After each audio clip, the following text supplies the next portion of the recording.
What is the Ijarah Sukuk Issuance process? Imagine you're looking to finance a big project using Islamic finance principles. How does that process actually work?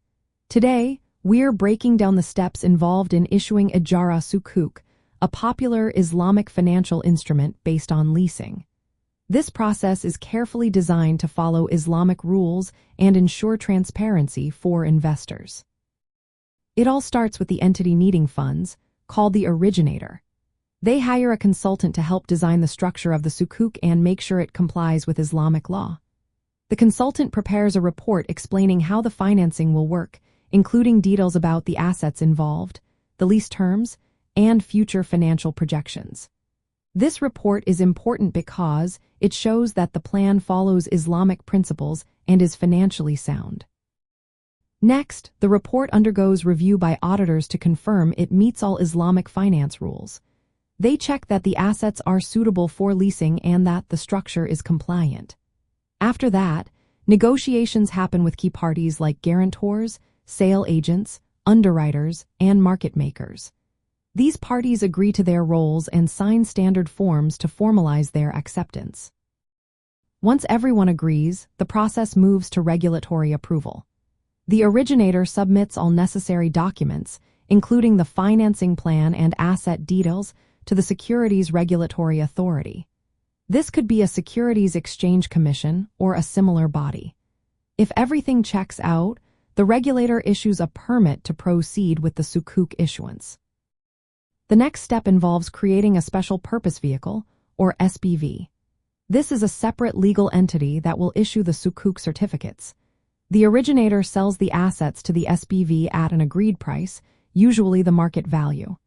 The SPV then issues sukuk certificates to investors, raising funds equal to the asset purchase price. This way, the funds are raised without directly involving the originator. After the sukuk are issued, the SPV and the originator sign a lease agreement called an ijarah. The SPV leases the assets back to the originator for a fixed period. The originator makes regular rental payments to the SPV, which then distributes these payments as returns to sukuk holders. This rental income is the basis for investor returns, not interest, aligning with Islamic rules. The issuance process often includes an auction or book building phase. Investors subscribe to the sukuk by signing commitments to purchase. This process helps determine the market price and ensures transparency. Once the sukuk are allocated, trading can begin in secondary markets, providing liquidity for investors. Throughout the life of the sukuk, the issuer and the SPV monitor compliance with lease terms and Islamic principles.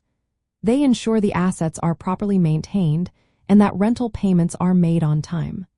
When the sukuk reach maturity, or if a dissolution event occurs, the originator repurchases the assets at a pre-agreed price. The SPV then uses these funds to pay back investors, ending the sukuk. This entire process ensures that Ijarah Sukuk are structured around real assets and leasing, avoiding interest and promoting economic activity. The use of an SPV and oversight by regulators help keep the process transparent and protect investors. That's how Ijarah Sukuk issuance works in the modern Islamic finance market, blending traditional principles with contemporary financial practices.